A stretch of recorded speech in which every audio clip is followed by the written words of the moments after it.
So the class will be in two divided pieces. Okay. That's the playback. What? What you're on right now. Yeah, I know. I did this. It's kicking up here. I know. This is the. Okay. Yeah. Why isn't it scrolling? Yeah. All right. So Java uses something called the Java Virtual Machine, JVM.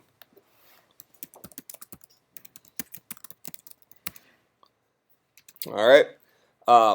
So Java is said to be platform independent on any platform that supports the Java Virtual Machine. So common platforms that support the Java Virtual Machine would be the Mac operating system, Windows, Linux. There are others, but that kind of covers we probably cover 99% of all computer users, minimum right there. There is a mobile version of the Java Virtual Machine, so it does run on phones as well. But kind of in a little bit different way. It's whenever you get into mobile, running things off battery, things work a little differently. But in any case, we can write our program once and have it run on any computer that supports the Java Virtual Machine. Now, what's nice about that is when Java was first introduced, this was during a time period where there was a lot of incompatibility. That is, some people were Apple users, some people were PC users, and there was incompatibility between the two. If you were waiting for a video game to come out and you were a Mac user, you were going to wait an extra 6 months up to forever for the game to be released on your platform. Okay, if you were a Windows user, you usually got the games first. Rightly so. Significantly more people were Windows users. We had all sorts of compatibility issues. Now, specifically business applications. So video games, I think, from a PC gaming perspective, Windows is always going to, rule the roost there. Over the last several years, you probably do see more games coming out for PC and Mac than ever before, but we're not talking about equivalence yet, right? It's very, very, very heavy on the Windows side. But for business applications, this is a whole different story. Business applications require, you might be in an office that has mixed computers. You might have some Macs, some PCs, and you might have a business application that doesn't really need the crazy high performance that a game does. It just needs to function, right? Our computers are so fast that Microsoft Word it's not like Microsoft Word is extra sluggish on a computer from 6 months ago compared to a computer today. So relatively new computer, Word will run fast on it, right?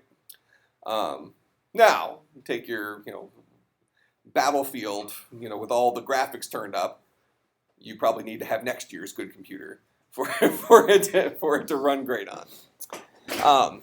So, like I said, the greatest strength and greatest weakness of Java was probably this platform independence. So from a business application perspective, being able to write a program once and have it run on any computer was very beneficial. A great benefit to Java. But this Java came out during a time period where gaming was kind of becoming a big deal. And the idea was, now the video games that we were waiting for to come out on Mac or Linux, they'll come out on all platforms at the same time. Java was looked at as being kind of the new kid on the block for writing our video games. The problem is that the Java Virtual Machine is in and of itself an interpreter. So Java, the language, we compile down to a low-level language. That low-level language has a one-to-one relationship with all the magic tricks the Java Virtual Machine knows how to accomplish. The Java Virtual Machine then, during runtime, translates each of those magic tricks into the equivalent-ish magic trick on the CPU. So it's both a compiled and an interpreted language.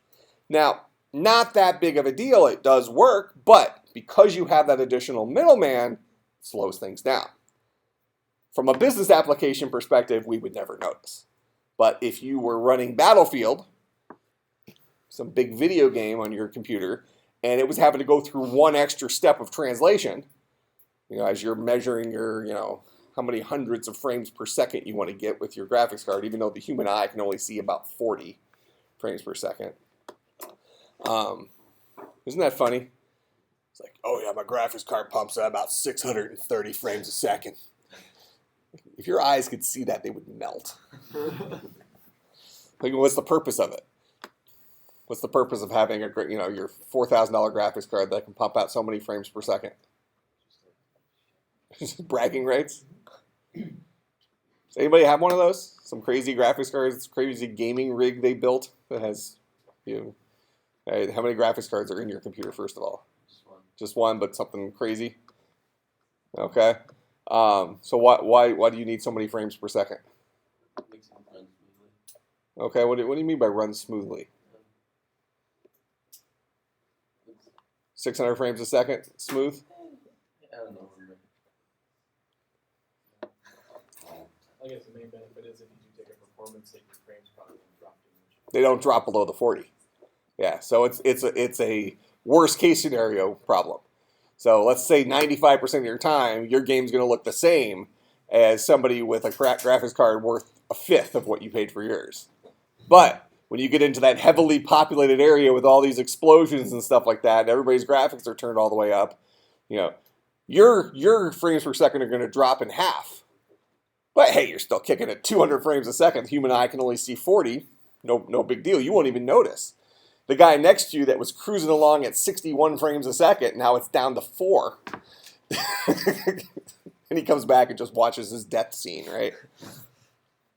So that's the purpose for those things. So you're not actually wasting your money. You turn the graphics down a little bit and then save your money. Spend it on pizzas. What was I talking about? Oh, so now I'm thinking about lunch. All right. So Java Virtual Machine allows us to have things run on any platform, but also acts as an interpreter, which second you start thinking about things being interpreted, you start thinking about things slowing down. We won't notice it from a business application perspective. So I would say the only problem that you might want to solve in your computer science career that would not be appropriate for Java would be to write a video game. And even having said that, simpler games, even beyond that, let's take a game like Angry Birds. Angry Birds you could write in Java. Fun little simple game compared to Battlefield. Or pick your favorite, Halo or, crazy game that has tons of graphics and, those are two very different types of games, right? So Java would be appropriate for the simpler games. No big deal. That interpreting, our machines are so quick today that we won't even notice. But you wouldn't want your latest, greatest video game for a PC to be written in Java. Not an appropriate tool for that. Most of those games are going to be written in, I would say probably it's still 70% C++. You're starting to probably see C# creep in there. That kind of gets us back to what we were talking about a few minutes ago with the low-level languages, whichever one of these. So why would a human being ever write something in the low-level language? Well, let's talk about our PC gaming type world, where somebody's writing the latest, greatest video game in C++. C++ is a object-oriented, high-level, general-purpose, compiled, strongly typed programming language. So since it's compiled, that means that before we can run a C++ program, we have to first compile it. What does the compiler do? It translates the high-level C++ program into a low-level assembly program, all right, that the CPU understands in a 1-to-1 ratio. Now, that code, that low-level code, is only as good as the compiler produced for us. Okay? Now, compilers are programs in and of themselves. So a computer programmer wrote the compiler that knew how to take C++ and turn it into x86 assembly, let's say the low-level language for Intel processors. So the output of that compiler isn't necessarily the most efficient output it could be. It should be an accurate representation. As compilers get better and better and better and better, it should become more and more efficient. But let's say you're writing a video game, and let's say that you've written it in high-level language, and there's this one part of the game where there's just a lot of crap going on. game can really slow down in this one place. The developer might choose to go in and modify the assembly language, modify the code after it's been compiled, and say in this one little spot where it needs to be really, really, really fast, and we're doing all this error checking in here, you can just say, look, I know this error will never happen, this error will never happen, and this error will never happen. Or if they did, the computer's crashing anyways. So you might streamline that code in there. You know, that the 50 or 60 lines of assembly code that translated into, 2 lines of high-level code. You might streamline that little section so that it operates more quickly during runtime. That would be a use for assembly language today. Outside of that, very few people will be doing anything in assembly language. Okay? So,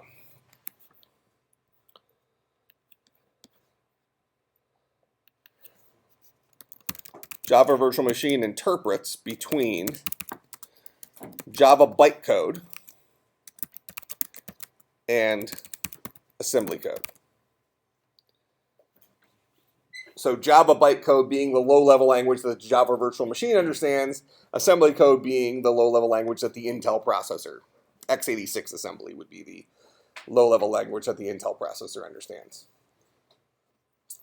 10 years ago, we would have been saying for Macs, the Java Virtual Machine actually translated between Java bytecode and PowerPC-based assembly code, which was a RISC-based language.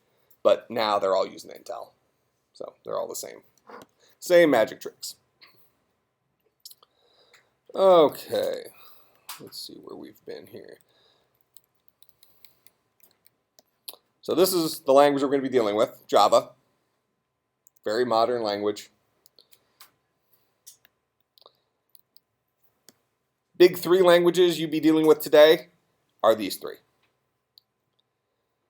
So Java is the language you'd be doing if you were working at a place making mostly business applications. C# or one of the other .NET languages is what you'd be dealing with, possibly in a business application setting as well, if a place is specifically Microsoft based. But certainly if you're doing any sort of game development, you'd be using one of these 2.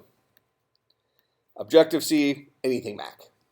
iPhone, Mac, blah, blah, blah. That's exclusively where that lives. All right? But in here, we're going to be using Java. Why do you think I picked Java for this class? Seeing as though I'm sitting here with an Apple laptop and we have a whole lab of Apple 27-inch iMacs down there, why didn't we pick Objective-C? I mean, heck, it would have made it a lot easier for our iPhone programming class when you guys take it, because you're going to have to use Objective-C in there. One side. Go ahead. Cross-platform, Cross-platform. Well, why do I care about that? because you're giving us a good base for all the other platforms. I mean, I don't know if you care about that, but I could have just as easily picked .NET, C#. So why don't we say instead of the Mac, why didn't I pick the .NET languages? So why didn't I pick C# instead of Java? Because the two. Huh? Like IDEs. Okay. I haven't talked about IDEs yet, but let's go with it. It's free. Well, the IDEs are free. IDEs are integrated development environments. It's the tool we're going to use to write our programs. Okay? Well, the .NET IDE is free. Xcode, the Objective-C IDE is free. Eclipse, the Java IDE is free. Yep, so I wasn't trying to save you money.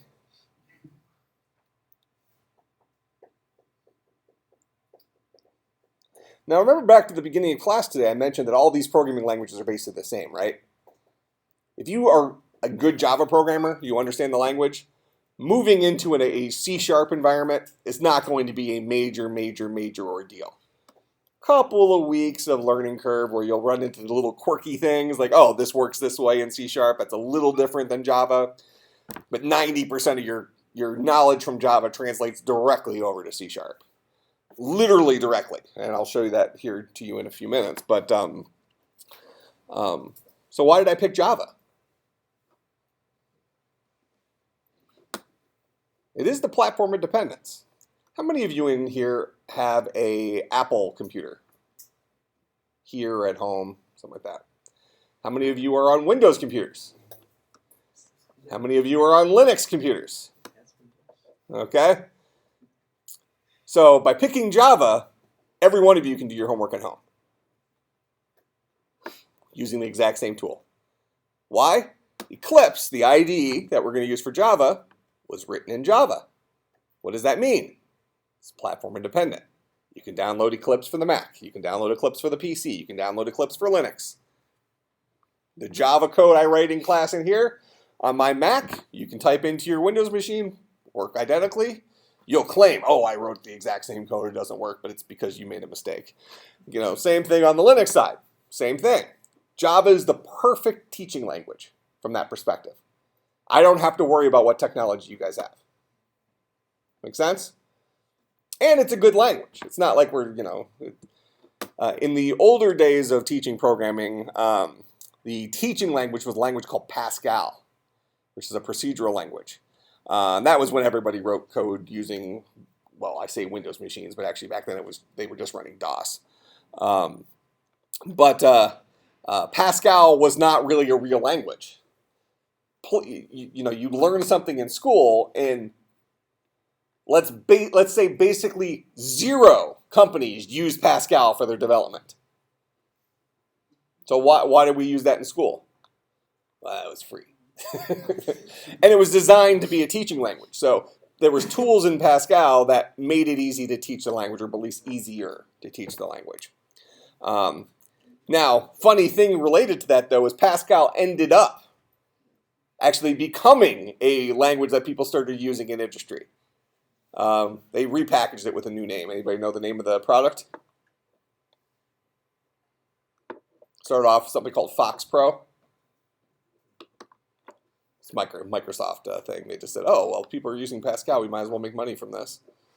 So That's with everything. that's right. All right. So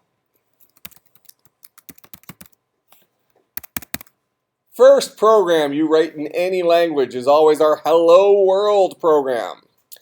Now, in order for us to write our programs, we are going to need a tool. Now, historically, I spent the first half of the semester not using an IDE. I'm going to show you that. I'm going to demonstrate that first. So what I'm going to do is I'm going to open up a terminal here on my Mac. This is equivalent if you're on a PC, you would have gone out to DOS. Okay, your command prompt. And I'm going to go ahead and I'm going to write my very first Java program. I'm going to write it in a text editor, and then I'm going to compile it from the command line. This is what I would have had you do for the first half of the semester. This is how programming used to work. Okay, so I at least want you to have an appreciation for this.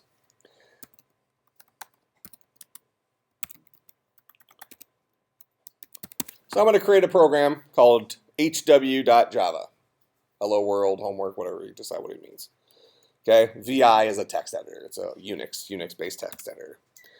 All right, now I'm going to go ahead and create something called public class HW.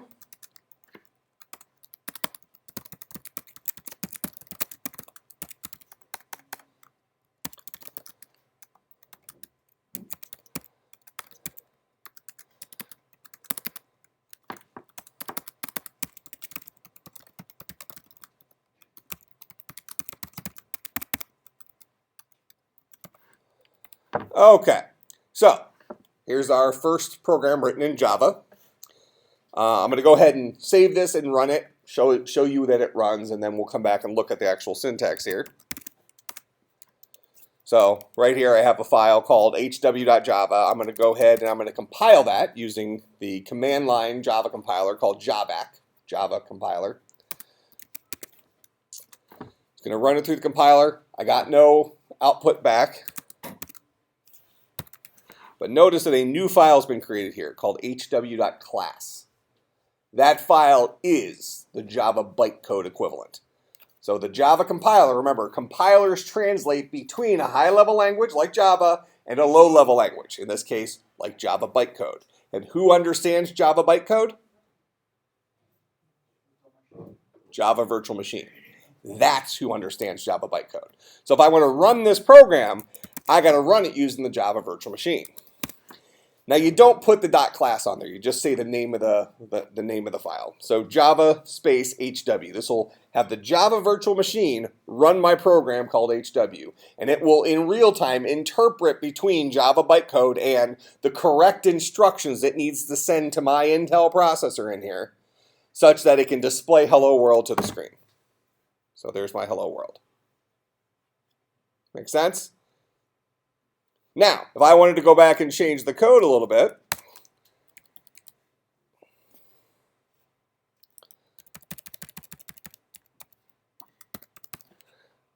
maybe I want to say boo.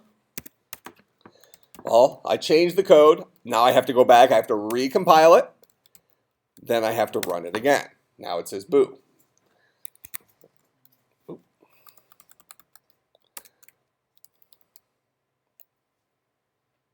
And if you forget to do that,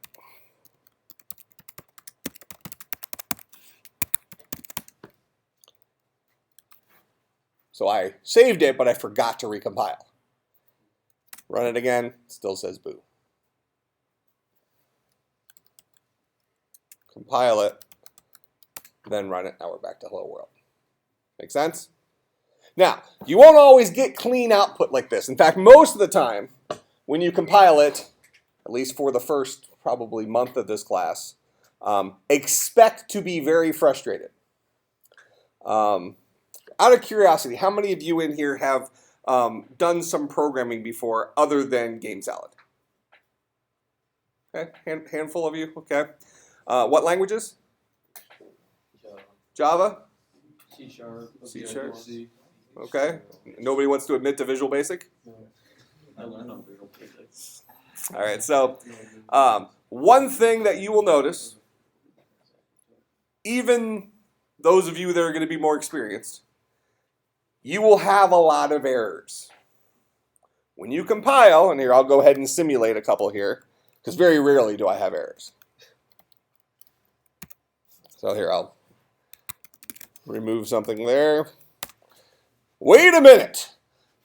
It's all upset now. It expected a semicolon somewhere up here. Well, what I did is I removed an opening curly brace. This is a syntax error, compile time error. So if I were to run this program again right now, what's it going to run? It's going to still say hello world. Why does it say hello world? The compilation was not successful. It did not overwrite that .class file. That makes sense? So I still have my old functional one. And I know, what did I change? Okay, so now I go back in here.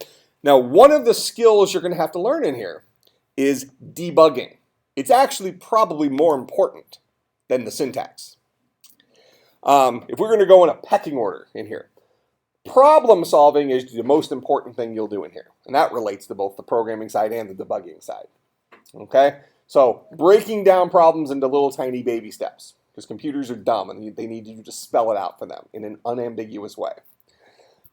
That's number one. Number two is going to be fixing your errors. The syntax of Java, that's just going to come with time. As you write it and remember, okay, I always have to have when I have an opening curly brace, I have to have a matching closing curly brace. And you'll kind of see the tricks that I do to make sure you don't forget those things. And I'll point those out. But that's going to come with time. Sometimes you'll forget curly braces and stuff like that, and you'll learn to do that less often. But when you see errors like this, and you're not going to see just one error in your code. So I suggest you break your problems down to very tiny pieces and test them as you go along. That way you don't spend 2 hours working on something and like, okay, I think I'm ready to compile for the first time. You compile and you just have 400 errors. Like, you can't even deal with it.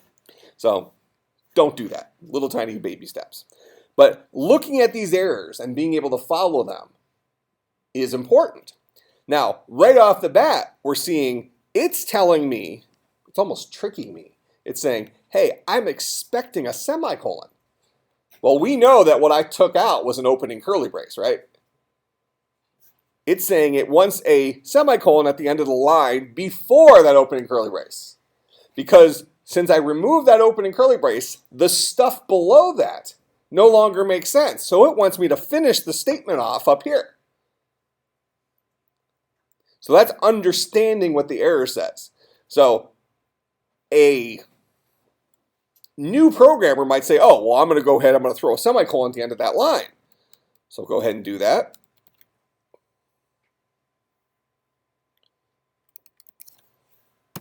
So there's my semicolon, which is what it told me to do. Now I'll compile like, oh, I got more errors. Identifier expected. Doesn't know what I'm talking about here because this guy's just sitting out in the middle of nowhere. Illegal start of type, blah, blah, blah. Just all sorts of random errors. Get used to these things. And as you learn to fix them, they'll start falling into categories. When you first see an error, you'll say, oh, I think I did this. And you'll go back and fix it. And that's just going to come with practice. So go ahead and put our opening curly brace back in there. We'll take off the semicolon. We'll compile it, and now it's happy again. Okay? Now, let's talk about these individual pieces.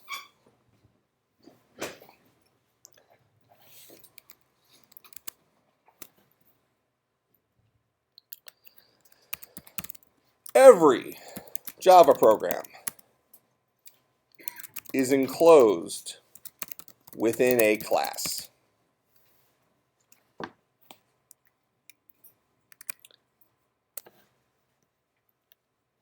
And when I say enclosed, think about the opening and closing curly braces here.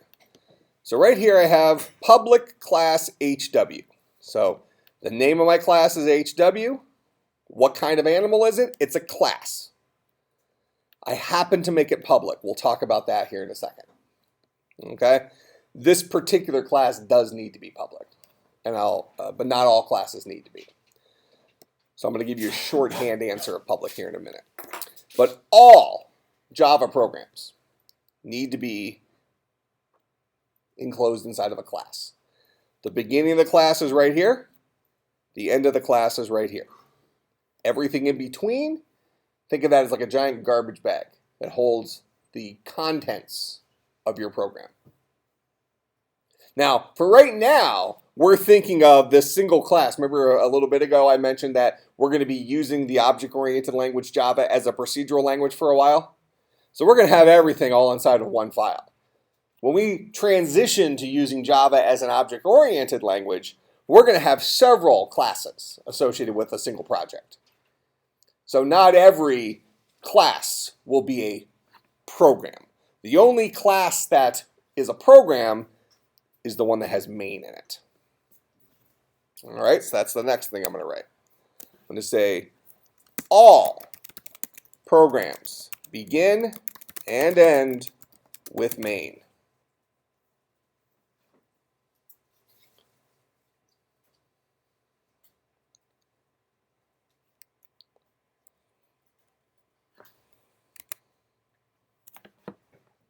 Okay, so this is called the main method.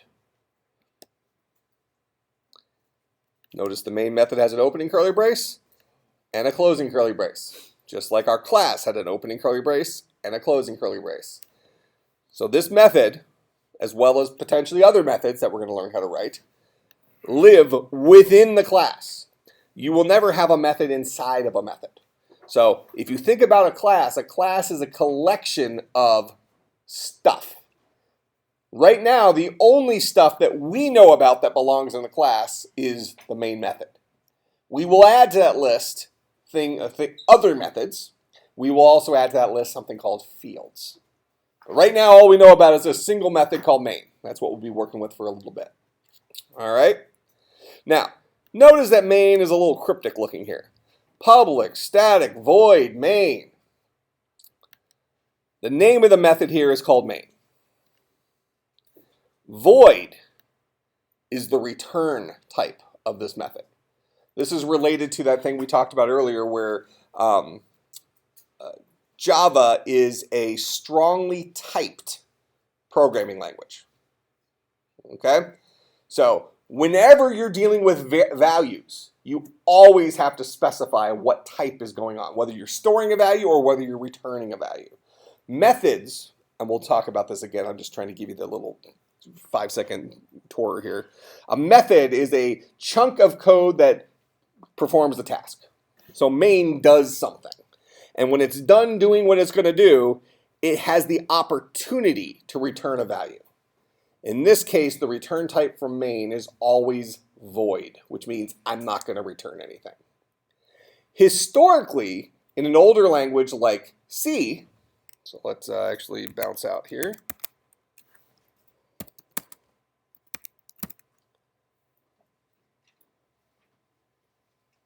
That's fine.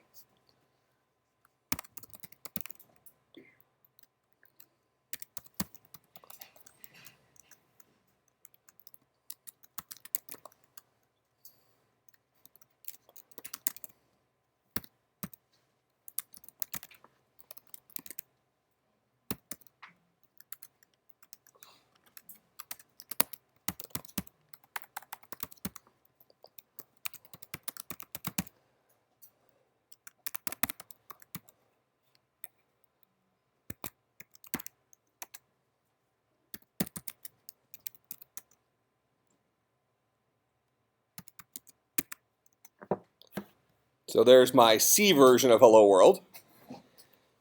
So instead of using the Java compiler, I use the GCC, which is a GNU C compiler. And if we look at this program, so this is from our slides here, from this language here. It's the grandparent of Java. Okay? Now, you can see it looks a little bit different, but not grossly different, right? Notice that many of my statements are the same. All programs begin and end with main. Now, classes are something that's specific to object-oriented languages. And since C is a procedural language, that's why we don't see classes in here. But notice that main here returns an int. The reason for that is in the old days,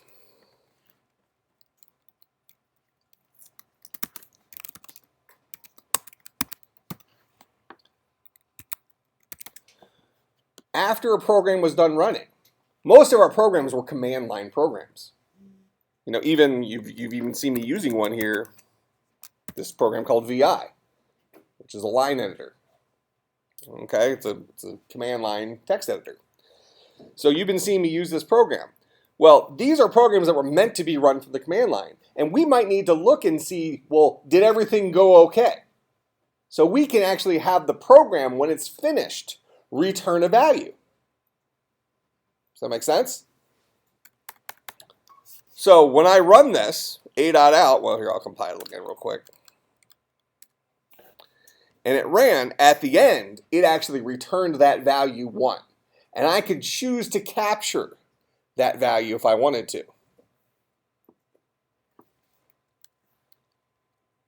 Let's see, I think this will do it.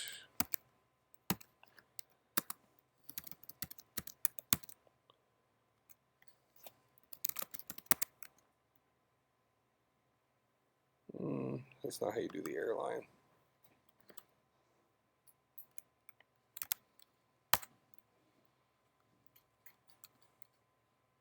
No, that's the first line. Well, I'm not going to screw around with it too much, but you can capture that that value and respond to it. Especially when you have other programs calling that program. You can say, well, if everything went fine, if the return value was 1, then do this. If the return value was 2, that means that this went wrong. If the return value was 3, that means that something else went wrong. That kind of stuff. So when we were dealing with command line programs, those return values were important.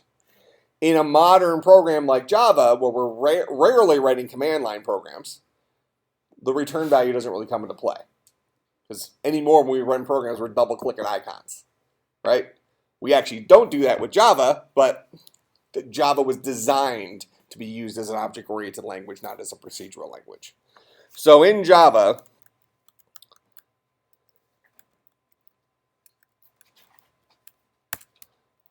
our return type for main is always void. Cannot return a value. Okay? But the name of the method is still main. All programs begin and end with main. So this is evidence of it being a C-based language. This is left over from the grandparent. Okay? Similarly, this guy right here. We're not going to talk about arrays for a while. We're not going to talk about strings for a week or so. But this is the inputs to this method.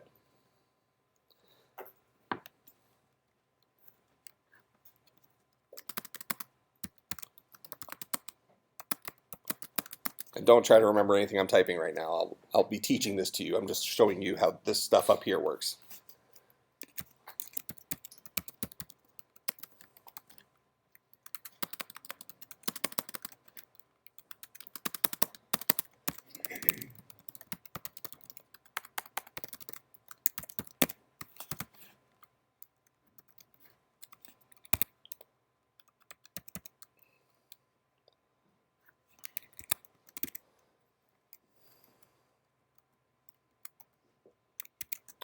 Okay. These guys are for taking in command line arguments. So when you run the program, you can feed it stuff when you first start it. That stuff gets read into this thing called an array, which it's a collection of stuff. We'll talk about arrays in a lot more detail later on. It fills it up with that stuff. Now, I created a loop here, which we'll also talk about here, either Thursday or next Tuesday, something like that. And I'm going to go through and just print out everything that's in that array.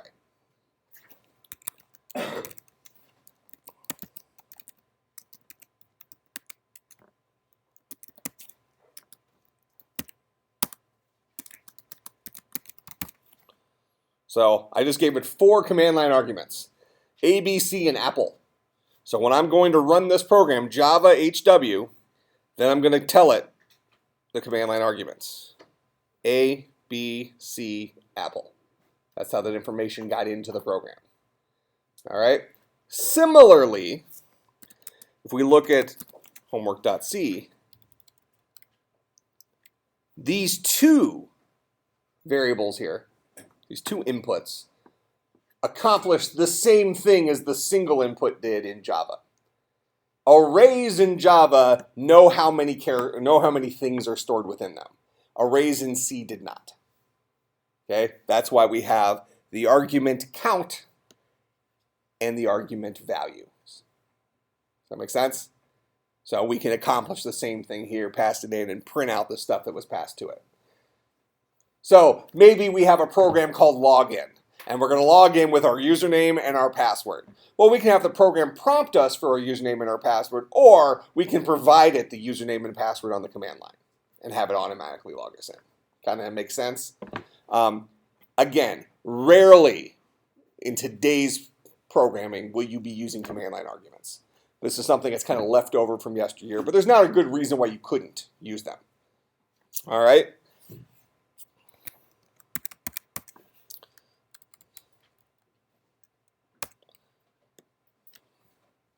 Okay, so all Java programs are contained within a class. The class that contains the main method must be public. It has to be accessible by the Java virtual machine. It's kind of just a rule. Any other class that doesn't have, any other class that doesn't have a main doesn't need to be public. And we'll talk about the difference between public, private, protected way down the road when we start talking about objects. So for right now, just all your programs will always start with public, class, followed by the name of your program, followed by an opening curly brace. They will then always start this way. Okay? They will always have the string array part. The one thing that can change is if you really don't like the word args, you can name it elephant or something like that. Okay? You can call this guy whatever you want. But if you change his name up there, you also need to change his name down here. That make sense? Who? Yeah, everywhere you use it. Okay, so I'm going to go ahead and delete a couple things here because I'm going to leave the last screen on this when class is over to a certain thing that may or may not greatly benefit you in a potential quiz next class. Like I said, the first program you always write is the Hello World program. And here I'll even switch elephant back to args just because that's kind of the standard you'd see in stuff.